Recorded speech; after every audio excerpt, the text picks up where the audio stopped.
Welcome, ladies and gentlemen. My name is Lord Peter III, and today I'm gonna guide you through the mysteries of modern finance.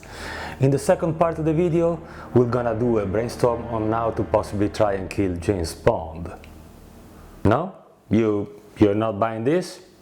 Okay, let's try something else then.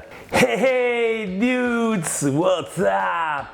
Okay, many of the day we're gonna go for Wall Street bets, NFT, and new possible ways to build your own algo and stack and mine some new fantastic cryptos I just invented, and you're possibly not buying into this either, right? Are you? No, I don't think so. Okay then, I suppose, as my old man used to say, in life, as in everything, it's always better to be yourself, unless you're an idiot. In that case, you're allowed to be also someone else. Welcome, my name is Pietro Terzano. As you can feel in my slight accent, I'm obviously Italian, nothing to be ashamed of. And today I'm gonna tell you about my rise and fall during the foundation and then sale of a prop house, which is Savios. Was I naive? Did I do well? Was that a mistake? Let's find out together. Stay tuned.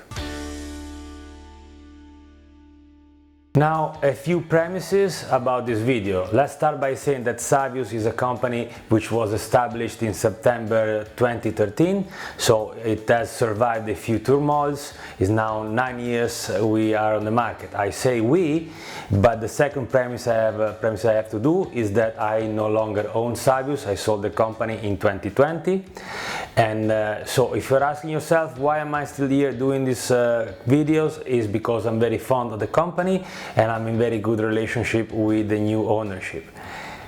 Yes, and obviously because they pay me good money. Premise number two, of course you can hear it in my accent as I talk. I'm an Englishman in New York. No, I'm obviously Italian, I'm a spaghetti eater. It's not the worst thing that could happen to you, being Italian. I live on the French Riviera, I speak 4 languages, of course I have an accent, I apologize, I honestly don't want to hide it, that's who I am.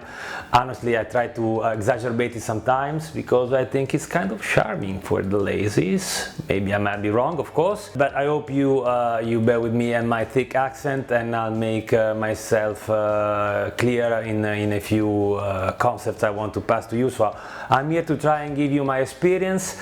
Hope you enjoy the videos, but please don't kill me for my bad English. I hope it's not so bad. Finally, I speak 4 languages. We can also try and with other languages. We can try with Klingon eventually. I don't know, but please bear with me. Okay, premises. Third premises. I will say that I'm not a pure financial guy. I started as a physical shipbroker, and in my 20s, as there was this new world of shipping derivatives was kicking off, I moved to that world, so I became an expert on these freight derivatives. So we're talking about derivatives about transportation of commodities.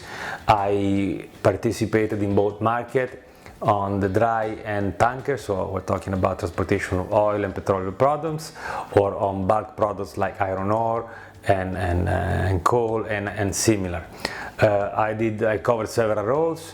I've been, of course, a junior, a physical broker, I've been a trader, a prop trader. I did many things.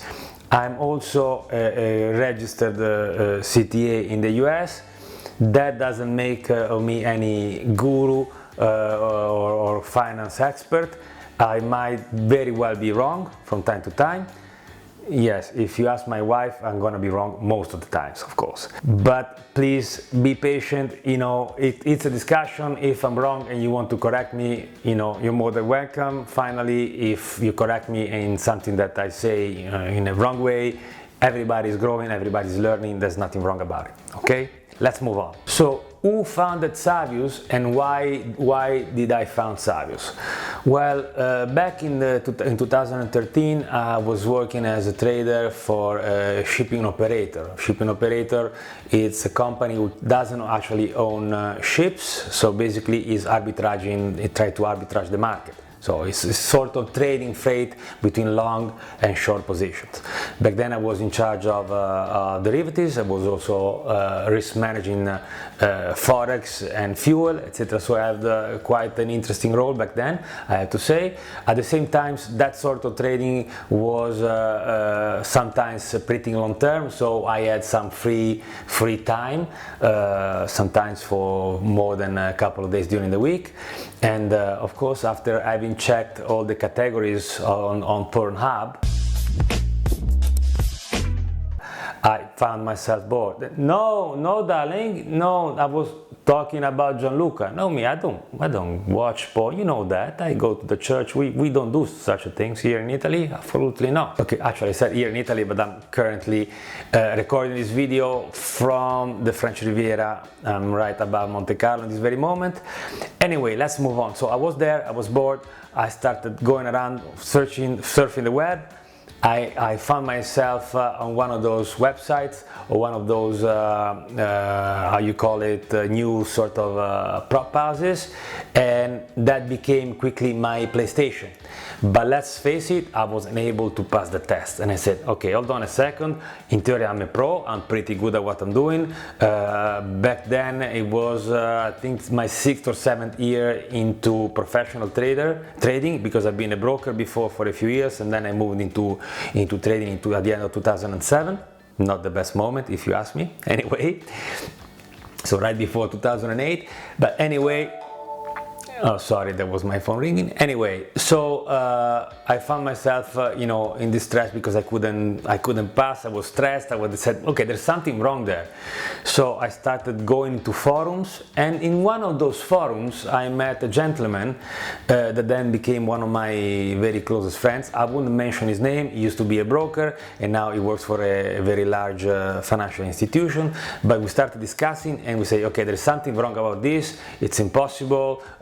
These tests are totally unethical. It's a fraud. It's a scam. We should be able to redo this thing in a much more ethical and better way. So I went to my then boss, and I started, jotting down a business plan and say, okay, why don't we do that? Why don't we open a new branch of our company, and we try to make a prop house? So we build a portfolio of traders. We try and look for hidden gems. Hidden gems means that we try to generate alpha where nobody else is looking. So looking for those traders which maybe didn't have a chance to have the right education, maybe they don't have the means to access a proper capitalization, proper capital, proper funds, but they do have talent, so they do have potential, and if we can manage them and put together a portfolio, we have a good diversification, so we can succeed. So that was the sales pitch, and it worked. And so we financed the company. We founded the company in the US because it was better for regulation and because we had a better market, and we started in the most classic ways. So we put an ad on LinkedIn, we rented some office space in a broker office in Chicago close to the CME.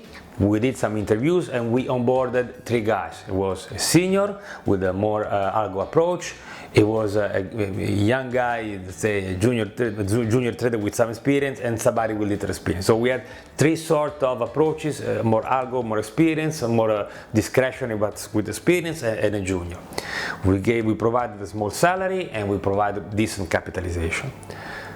After 3-4 months, it was clear already that it wasn't working. Maybe not enough trader, not enough diversification. Anyway, it wasn't working. We were losing money. So I went to my boss, and I started, mentioning that we were losing money. It's part of trading. Things can happen, losses can happen. He said, yeah, Pietro, I understand. Things can happen. Accidents happen. Very bad accidents could happen, Pietro. Very bad accidents, terrible things could happen. At that point, it was clear that I had to change strategy or change country. And so we started, rehearsing a bit the risk management. We started reducing, slowly cutting the cost, cut the office, cut the salary, cut here, cut there. and it wasn't working anymore. So we moved and we started testing the new traders with a sort of sim test. And we noticed, it was clear from day one, that those traders which were selected through a pre-screening process, so with a simulator test, were actually performing better. And still we had a large number of traders which were able to pass our test and to go live. But still we had a very small percentage of traders which were actually making money. The other point that was quite clear from the beginning, and is something that I want you to stick in your mind, is that it was clear that at the moment, in the very moment where we were paying out the first checks, so in the moment where that money, which was up to a certain point only virtual, in the air, it was our money, in the moment at the end of the first month when they received the first check and that money actually became real, that is where the problem started, because that is where greed and fear and anger, everything, all these sort of feelings and emotions start kicking on. So it was difficult for us to have to be consistent and take a trader, make him or make her profitable for many months in a row, because as soon as that money was becoming real, they were trying to leverage up their capital very quickly and they were exploding. Of course, the result was they at least made some money, and of course they blew up then our account, we lost some money. So the story goes on and we started implementing more and more tests, but of course the number of traders that we were able to send live was smaller and smaller, so there was a point that it was clear that we needed a broader spectrum, a broader statistical spectrum to be able to carve out a few good traders. And that is where we realized we needed to have a presence on the web and to start making videos, etc. Honestly, it's not my cup of tea. When I founded this company, I didn't want to go into that model of prop houses. And by the way, we're gonna discuss in the next video all the different types of prop houses which are there, but anyway, I wasn't too keen to become a web marketer, and that is where I decided that it was time for me to sell the company. The other major turning point, apart 2020, when I found out I was much better as a pizza maker than as a trader, and that is what twisted my mind into doing something else. The other turning point was that I realized that slowly I turned the company into the very sort of model that I really disliked at the beginning. No! So basically, at the end of this period, I decided to sell the company. I found the right person to delegate Savius. I'm still fond of the company. I still want the company to succeed. I believe the new owners are much better than myself in managing risk. To be honest, I was very generous in financing and funding people. I was financing people just because they had experience and they had the track record. I was providing money to people, to some traders just because they were famous. Some of them, they wrote books, they were educators, and I said, okay, this guy wrote a book, he has experience, I like his way of reasoning, let's try it out. Because of course, experienced traders, when you tell them, okay, I put you on a simulator, say, no, I don't want to do that, I have my track, I do my things, I don't need this, I don't want to go. So, that is another major thing which is difficult to understand unless you are sitting on my chair or on the prop house owner chair, which is how difficult it is to manage risk. Because the fact that you are able to make money within these risk limits, our risk limits or not, it doesn't mean anything, because you could be a fantastic trader and maybe these boundaries, these risk limits are just limiting your profitability. Maybe you're a good trader, but your strategy doesn't work within this limit. So sometimes you needed to accommodate a bit here and there, twist a bit the risk management to accommodate a certain strategy, and most of the times it didn't work. So it's a chicken and egg situation where at the same time you want to be on top of the trader, especially on discretionary account. On the other side, you don't want to press in too much because maybe you're killing, you're putting too much pressure, you're killing in strategy, etc. The other problem, well, I want to mention, I would like to go on and make a special video about the issues that you face when you own a prop house, so that you realize, that because it's easy when you are on the other side, say, it's all a scam, these guys are making shitloads of money and they're robbing me, etc. That's very easy, but it's also a very superficial judgment. So one of the things I want to do during one of the next videos, I'm gonna go through the issues, the pro and cons of owning a prop house and what are the major concerns here. So I'm gonna finish this video where basically I explained you why I founded a prop house back in 2013. I explained you how basically this prop house has moved from a classic, more classic prop house model. And by the way, we're going to discuss all the different models of prop houses in the next video. So hope to see you there. And at the same time, I explained you why it wasn't working for me anymore and why I couldn't make it succeed for various reasons. Probably I'm one of the main issues, the main problems. At the same time, I must say, that's my way of learning things. I try things and then I just smash my face against the wall and then, I fail. And I must say I had a lot of failures, but also some pretty good success. It could be also cultural, I'm Italian. As Italians, when you buy new electronic equipment, what you do, you start using and touching the buttons, and then if you don't know what to do, then you go and read the instruction. That's a bit what I did with the prop houses. The last point, where does the Savius name come from, in case you're curious? Well, it has a meaning, the etymologic root comes from savio or savant, which means wise, or somebody who knows. But the reality is that it's linked to a very weird episode about my childhood. I had, of course, being Italian, a very religious and superstitious mom.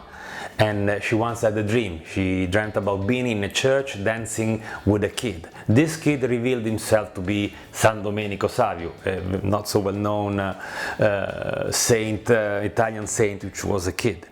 And they were dancing, she was happy, and he would say, your son will be, and she woke up very, very, very happy. She didn't tell me anything about it.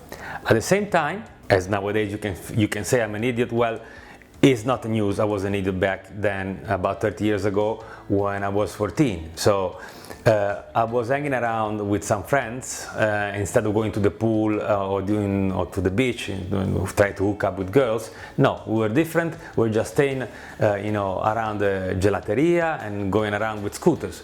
But there was a problem. I didn't have any.